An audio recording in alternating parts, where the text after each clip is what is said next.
నువ్వే ఫోన్ చేసావు? ఇబ్బంది నాది, అవస్థ పడుతున్నది నేను. నీకు దండం పెడతాను, నన్ను ఇంక ఇబ్బంది పెట్టొద్దు.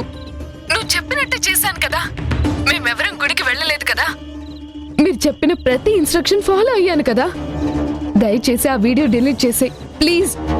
మీకు చేతులెత్తి దండం పెడతాను ప్లీజ్. ఇదేనా నువ్వు చెప్పాలనుకున్నది? చెప్పింది చెప్పినట్టు ఫాలో అయినందుకు అప్రిషియేట్ చేస్తున్నాను. నిన్నింకా ఈ రోజుకి టార్చర్ పెట్టను.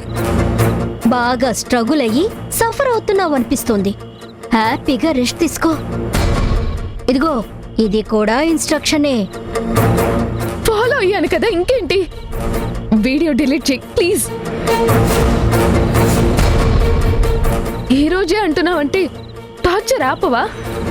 వీడియో డిలీట్ చేయవా? మేము నీ ఇన్స్ట్రక్షన్స్ ఫాలో అవ్వం. నువ్వే మేం చెప్పినట్టు నడుస్తూ ఉండాలి. ఎంతకాలం? అది మేం డిసైడ్ చేస్తాం. వీడియో డిలీట్ చేయరా? Hello hello.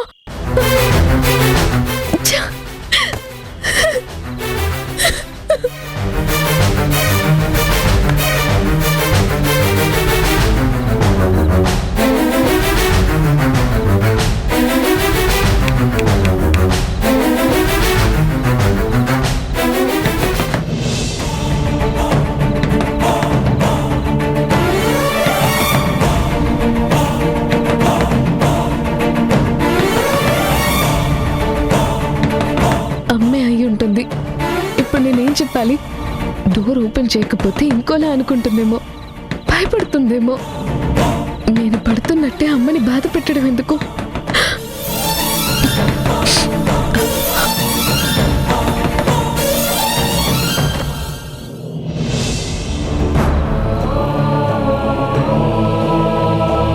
ఏంటన్నయ్యా? ఇందాకెందుకు మధు అలా మాట్లాడావు? ఎందుకు అందరి మీద అంత చిరాకు పడ్డావు? ఏదన్నా ప్రాబ్లమా? నీలో నువ్వే ఏదో భయపడుతున్నట్టు నాకు అనిపిస్తుంది. అక్కడ అందరిలో చెప్పలేకపోవచ్చు, నాతో చెప్పు. అన్నయ్య కంటే ముందు మనిద్దరం ఫ్రెండ్స్ కదా, ఫ్రెండ్షిప్ మర్చిపోయావా? ఓ ఫ్రెండ్లా నాతో షేర్ చేసుకో మధు. నీ ఇబ్బంది ఏదైనా నేను ఎవరికీ చెప్పను.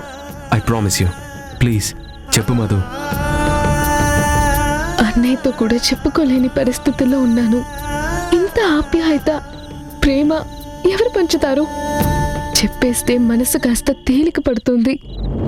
అన్నయ్య ఏదో ఒకటి ఆలోచించి నన్ను ఈ గండం నుంచి బయటపడేస్తాడు. చెప్పు మధు, నాతో చెప్పడానికి ఎందుకు ఆలోచన? అదేం లేదన్నయ్య. అది మరి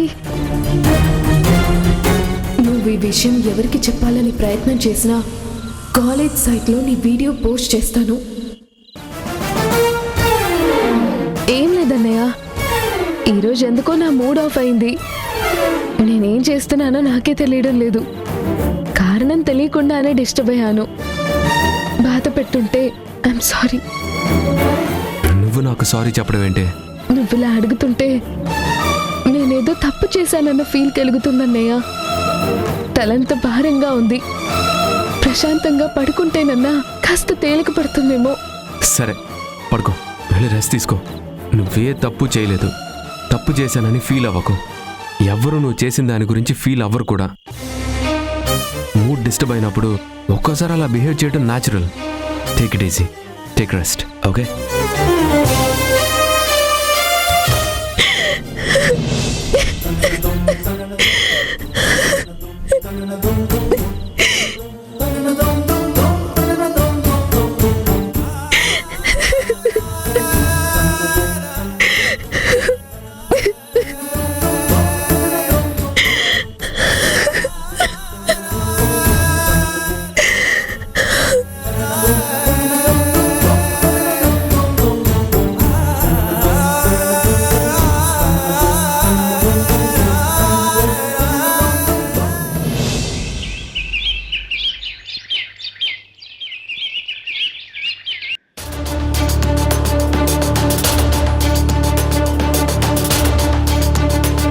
గుణ, కాఫీ తాగుతావా? లేదు, నేను ఆల్రెడీ తాగేశాను. హాస్పిటల్కి బయలుదేరుతున్నాను. ఇంకొకసారి తాగొచ్చు కదా. నేను కల్పిస్తాను. వద్దు సౌమ్య, నేను నీతో ఒక విషయం చెప్పాలనుకుంటున్నాను. మాట్లాడొచ్చా? అదేంటి గుణ, నువ్వెప్పుడెప్పుడు మాట్లాడతావా అని ఎదురు చూసేదాన్ని. నన్ను మాట్లాడొచ్చా అని పర్మిషన్ అడుగుతావేంటి? మాట్లాడు గుణ, నువ్వు మాట్లాడితే వినాలనుంటుంది. ఆ, చూడు సౌమ్య, నీ ఆరాటం, అభిమానం, తాపత్రయం, ప్రేమ అన్నీ నాకు తెలుసు. నేను మాట్లాడిన తర్వాత నువ్వు హర్ట్ అవ్వకూడదు. నువ్వు హర్ట్ అవ్వడం నాకు ఇష్టం లేదు. ఆ, ఏంటి గుణ అలా అంటున్నావు? నువ్వు నేను హర్ట్ అయ్యే మాటలు ఏం మాట్లాడతావు? కరెక్ట్గానే మాట్లాడతాను, కానీ ఒక్కోసారి హర్ట్ అవ్వచ్చు. నేనేం హర్ట్ కాను. చెప్పు గుణ. నువ్వు నా కోసమే ఇక్కడ వెయిట్ చేస్తున్నావని నాకు తెలుసు. కానీ డిఎన్ఏ రిపోర్ట్స్ పాజిటివ్గా వస్తే నువ్వు ఇంట్లో నుంచి వెళ్ళిపోక తప్పదు కదా.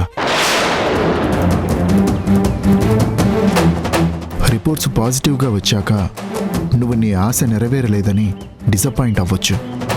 బాధతో వెళ్లాల్సిన పరిస్థితి రావచ్చు. నేను నీకు ఇచ్చిన మాట నిలబెట్టుకోలేకపోవచ్చు. అప్పుడు నీ మనసు కష్టపెట్టుకోవచ్చు. బాధతో ఇల్లు వదలాల్సి రావచ్చు. ఇప్పటి నుంచే ప్రిపేర్ అయ్యి ఉండు సౌమ్య. ఏంటి గుణ సడన్ గా నాతో ఇలా మాట్లాడుతున్నాడు?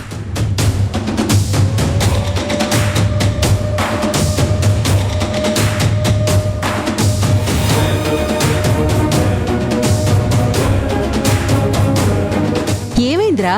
ఎందుకు పొద్దున్నే సౌమ్యతో అలా మాట్లాడుతున్నావు? ఎప్పుడో బాధపడాల్సి వస్తుందని ఇప్పుడెందుకు భయపడుతున్నావు? తను నీకోసం ఏళ్ల తరబడి ఎదురు చూస్తూ ఉంది. నీ ఇబ్బందికి తను బాధపడుతూ తన ఇబ్బంది కూడా పట్టించుకోకుండా నీకోసం ఎదురు చూస్తూ ఉంది కదరా. అందుకే అక్క, ఇంకా ఎక్కువగా ఆశలు పెంచుకుంటే నిరాశకు లోనైనప్పుడు కుంగిపోతుందని హెచ్చరిస్తున్నా. ఇప్పుడు ప్రత్యేకంగా హెచ్చరించాల్సిన అవసరమే ఉందిరా. డిఎన్ఏ రిపోర్ట్స్ రాలేదు కదా. అవి ఎలా వస్తాయో నీకు నాకు తెలియదు కదా.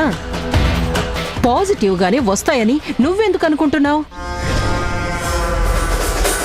నువ్వు నీ నోట్తోనే అన్నావు కదా, డిఎన్ఏ రిపోర్ట్స్ పాజిటివ్గా వచ్చినప్పుడే జననిని తన పిల్లల్ని యాక్సెప్ట్ చేస్తానని మాటిచ్చావు. నువ్వు మాట తప్పావు కదా. నీ మీద నీకేమైనా అపనమ్మకం కలిగిందా? నాకు మాత్రం మాట తప్పే గుణం నీకు లేదనే నమ్మకం ఉందిరా. ఆ రిపోర్ట్స్ వచ్చేదాకా నువ్వు ఎలాంటి నిర్ణయం తీసుకోవు కదా. డిఎన్ఏ టెస్ట్ క్యాన్సిల్ చేద్దాం అనుకుంటున్నాను. మధు చిన్నాలు నా పిల్లలే అని యాక్సెప్ట్ చేస్తే బాగుంటుందని భావిస్తున్నాను.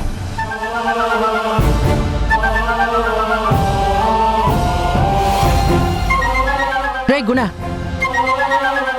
నిన్న జరిగిందంతా నువ్వు చూసావు కదా. ఆ మధు నీతో ఎంత ర్యాష్గా రూడ్గా బిహేవ్ చేసిందో మర్చిపోయావా? పాజిటివ్ వచ్చినా ఎలా వాళ్ళని యాక్సెప్ట్ చేయగలుగుతావురా? ఇప్పుడే ఇలా ఉంది. ఆ మధు మూడ్ ఏ క్షణంలో ఎలా ఉంటుందో తెలియట్లేదు. అయినా ముందు ముందు ఏం జరుగుతుందో ఎవరికి తెలుసురా? ఎన్నెన్ని బయటపడతాయో, ఎన్నెన్ని చూడాల్సి వస్తుందో. మనుషులేంటో మనసులేంటో వాళ్ళ బుద్ధులేంటో అర్థం చేసుకోవాలి కదా. ఎందుకక్క పిన్ పాయింట్ చేసి నెగిటివ్గా ప్రొజెక్ట్ చేయాలని చూస్తావు? నిన్న ఏమంత పెద్ద గొడవ జరిగిందని మూడ్ ఆఫ్లో అలా మాట్లాడడం కానీ బిహేవ్ చేయడం కానీ కామన్. నువ్వు ఆ చిన్న విషయాన్ని భూతద్దంలో చూస్తున్నట్టు పెద్ద చేయకు. అందరినీ నెగిటివ్గా చూస్తే చివరికి మనం మనకే నెగిటివ్గా కనిపిస్తాం. అయ్యో, నేనేం నెగిటివ్గా చూశానురా? నేనేం నెగిటివ్గా మాట్లాడుతున్నాను? నీ మాటల్లో చాలా అర్థం ఉందక్క. నీ ఆలోచన మార్చుకుంటే మంచిది. ఏంట్రా, నన్నే తప్పు పడుతున్నావా? వద్దక్క, నీకు నాకు వాదన వద్దు. ఇంకా ఆర్గ్యుమెంట్ చేయకు. నేను హాస్పిటల్కి వెళ్ళాలి, టైం అవుతుంది. బాయ్.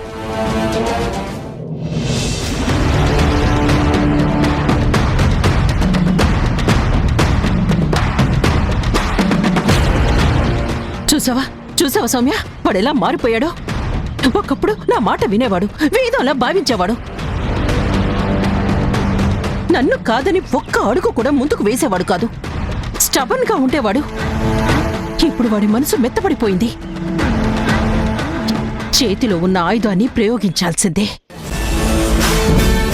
నేను నెగిటివ్గా చూడటం కాదు, వాళ్ళు తప్పుడు మనుషులని వాడు నమ్మేలా చెయ్యాలి. అప్పుడే వాడు మళ్ళీ మన వైపు మారడు. నీ చెప్పింది నమ్మడు. చెప్తా, నెక్స్ట్ స్టెప్ ఏంటో ఎలా డీల్ చేయాలో అలా చేస్తా.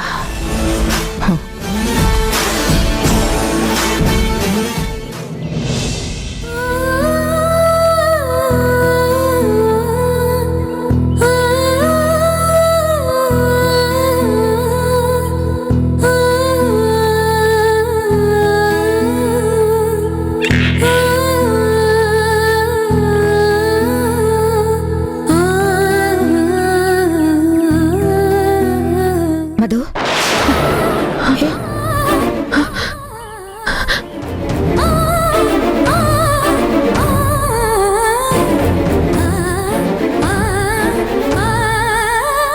మధు, ఎందుకు అంత లుక్కిపడ్డా? దేని గురించి అలా భయపడుతున్నావు? నేనేం నిన్ను అడగడానికి రాలేదు. కాలేజ్ టైం అవుతుంది, ఇంకా పడుకున్నావని వచ్చి లేపాను అంతే. రోజు నీకు నువ్వే లేచేదానివే, ఇంకా పడుకున్నావెందుకు? ఒంట్లో బాలేదా? జ్వరం ఏమైనా వచ్చిందా? నేను బానే ఉన్నానమ్మా. మరెందుకు అదోలా ఉంటున్నావు? నువ్వు ఈ విషయం ఎవరికి చెప్పాలని ప్రయత్నం చేసినా కాలేజ్ సైట్లో నీ వీడియో పోస్ట్ చేస్తాను. ఏమోనమ్మా, నాకెందుకు కాస్త నలతగా అనిపిస్తుంది, డల్గా ఉంది. కాలేజ్కి వెళ్ళాలనిపించడం లేదు.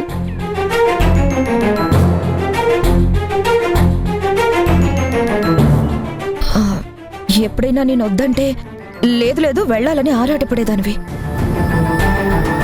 నీకు నువ్వే కాలేజ్కి వెళ్ళాలనిపించడం లేదంటావేంటి?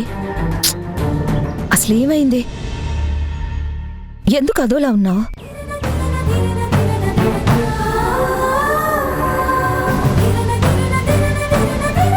మధు, ఏదో అయ్యింది. నువ్వు నా దగ్గర ఏదో దాస్తున్నావు. ఈ మధ్య నువ్వు అదోలా ఉంటున్నావు. నిన్నటి నుంచి కూడా మరీ చిరాకు పడుతున్నావు. ఏ, నాతో కూడా చెప్పవా? చెప్పలేని విషయమా? ఎందుకమ్మా? ఏం లేదు అంటే ప్రశ్నల మీద ప్రశ్నలు వేస్తావు. కారణం తెలియదు కానీ మనసు బాగోవడం లేదు. కారణం తెలియకుండా మనసు ఎందుకు కలత పడుతుంది? అమ్మా, ఇప్పుడు నేను నీతో వాదించే మూడ్ కూడా నాకు లేదు. వదిలే ప్లీజ్. నేను కాలేజ్కి వెళ్తాను, సరేనా? నేను రెడీ అవుతాను, నువ్వు వెళ్ళు.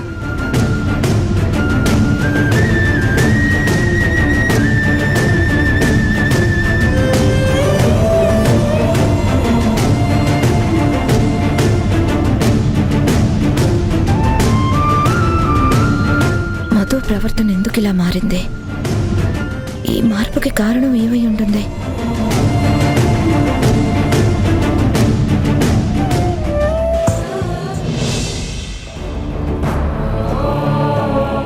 జరిగిపోయింది పీడకలగా భావిద్దాం. మనం కలిసి మంచి భవిష్యత్తు పంచుకుందాం. ఈ డిఎన్ఏ రిపోర్ట్స్ ఇదంతా క్యాన్సిల్ చేసుకుందాం. నేను రానని చెప్పాను. మనిషి మనిషికి చెప్పాలా? ఎన్నిసార్లు చెప్పాలి? ఒకసారి చెప్తే అర్థం కాదా?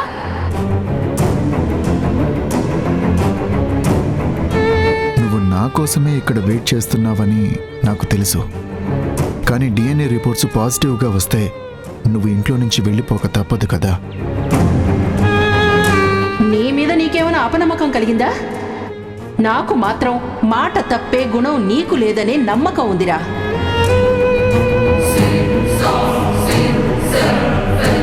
ఆ రిపోర్ట్స్ వచ్చేదాకా నువ్వు ఎలాంటి నిర్ణయం తీసుకోవు కదా.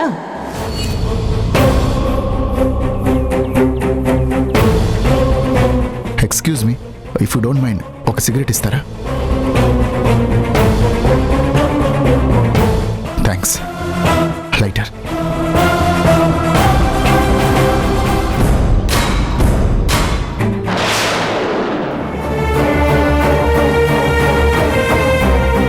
Thank you boss. ఏంట్రా ఇది? ఆ? ఏంట్రా ఈ అలవాటు? నువ్వు సిగరెట్ కాల్చడం ఏంటి? ఏం చేయండిరా, సిచ్యువేషన్స్ అన్నీ నన్ను డిస్టర్బ్ చేస్తున్నాయి. నేనేం చేయాలో అర్థం కావట్లేదు. నాకేం తోచడం లేదు.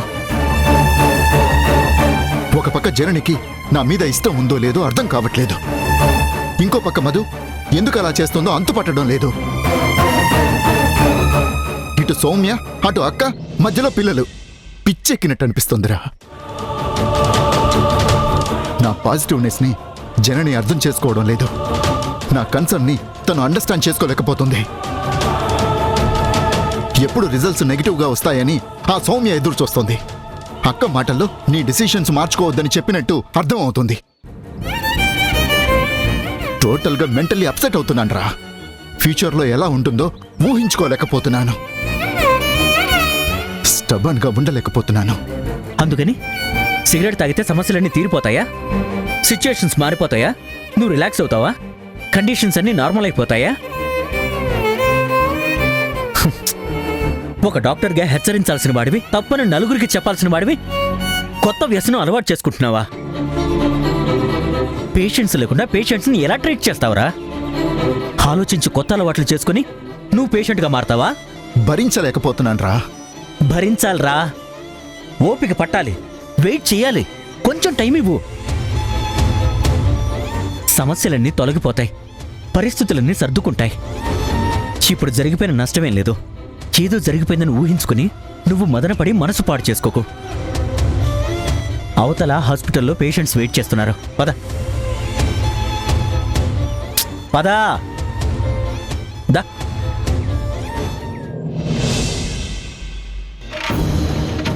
ఈ వీడియో ఫార్వర్డ్ చెయ్యాలా లేదా అనేది నీ డెసిషన్ మీద ఆధారపడి ఉంటుంది.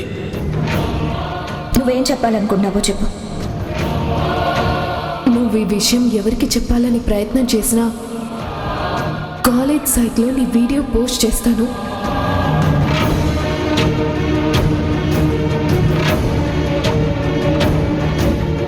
నన్ను ఇలా బ్లాక్మెయిల్ చేసే వాళ్ళెవరు? ఎందుకు చేస్తున్నారు? నా నుంచి వాళ్ళు ఏం ఎక్స్పెక్ట్ చేస్తున్నారు? అసలు నా ప్రతి మూమెంట్ వాచ్ చేస్తున్నారంటే డెఫినెట్గా వాళ్ళు నా సరౌండింగ్స్లోనే ఉండుంటారు. ప్రతి సెకండ్ సీసీ కెమెరాలా నన్ను ఫాలో అవుతున్నారు అనిపిస్తుంది. ఎవరే ఉంటారు?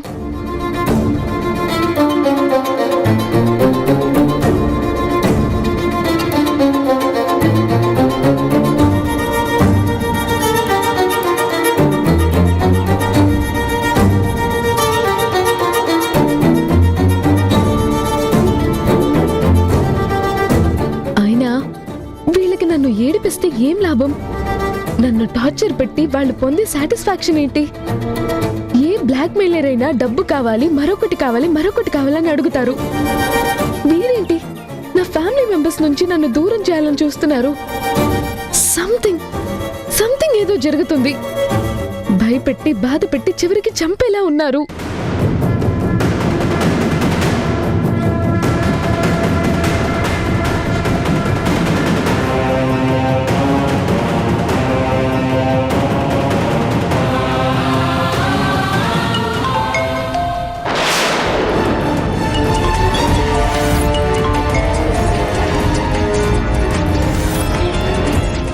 ఆన్సర్ చేయాలా? చేస్తే ఏం కండిషన్ పెడతారో ఏంటో, చేయకపోతే వీడియో పెడతారు. ఛా! తప్పదు, లిఫ్ట్ చేయాలి. మార్నింగ్ మధు, కాలేజీలో ఉన్నట్టున్నా? అవును, నేను కాలేజ్లోనే ఉన్నాను. ప్లీజ్ నన్ను ఇలా ప్రతిరోజు ప్రతి నిమిషం డిస్టర్బ్ చేయకండి. నేను చదువుకోవాలి, నా ఫ్యూచర్ గురించి కష్టపడాలి. హలో హలో హలో, నేను నీ ఫ్యూచర్ గురించి ఆలోచించి నిన్ను గైడ్ చేస్తున్నా. ఏంటి నా ఫ్యూచర్? మా వాళ్ళ నుంచి నన్ను దూరం చేయడం నా ఫ్యూచరా? తొందరపడకు చిట్టు తల్లి, కాస్త చెప్పేది విను. ఏం వినమంటారు? నిన్న మీరు చెప్పింది చేశాను కదా, ప్రతిసారి మీరు చెప్పింది ఫాలో అవుతున్నాను కదా, ఇంకేం చేయాలి? ప్లీజ్ ఆ వీడియో డిలీట్ చేయండి ప్లీజ్. నేను ఇంతకు మించి ఏం చేయలేను. వీడియో డిలీట్ చేయండి ప్లీజ్. హలో హలో హలో, ఆగాగు. ఏంటి కాల్ కట్ చేయాలని చూస్తున్నావా? అంత హరి ఎందుకు బేబీ? నిన్న మొన్న అంటూ ఏదో మా కోసం ఘనకార్యాలు చేసినట్టు అన్నట్టు మాట్లాడుతున్నావు. నిన్న మొన్న జరిగింది జస్ట్ టీజర్ మాత్రమే. అస్సలు మూవీ ఇప్పటి నుంచి స్టార్ట్ అవుతుంది. ఇప్పుడు మేం చెప్పేదే టాస్క్ నెంబర్ 1. ఏంటి టాస్కా? నన్ను రిస్క్ లో దించబోతున్నారా? Slow down, slow down. శ్రద్ధగా చెప్పింది విను. బుద్ధిగా ఇంటికెళ్ళగానే ఫాలో అయిపో. ఏం చేయాలి? ఏం చేయాలి? నువ్వు సాయంత్రం ఇంటికి వెళ్తావు కదా, వెళ్ళగానే మీ అమ్మని, మీ తమ్ముణ్ణి, మీ అమ్మమ్మని తీసుకొని ఇప్పుడు ఉంటున్న ఇల్లు వెకెట్ చేసి మీ ఓల్డ్ హౌస్ కి షిఫ్ట్ అయిపోవాలి.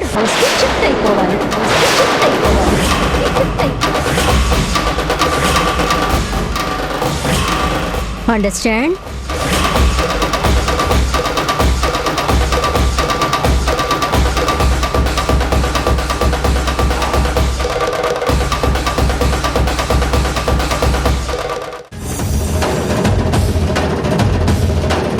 నువ్వు అడిగావని సాంబార్ చేశాన్రా, కానీ టేబుల్ దగ్గరకు తెచ్చి పెడుతుంటే అందులో పైనుంచి బల్లి పడిందిరా.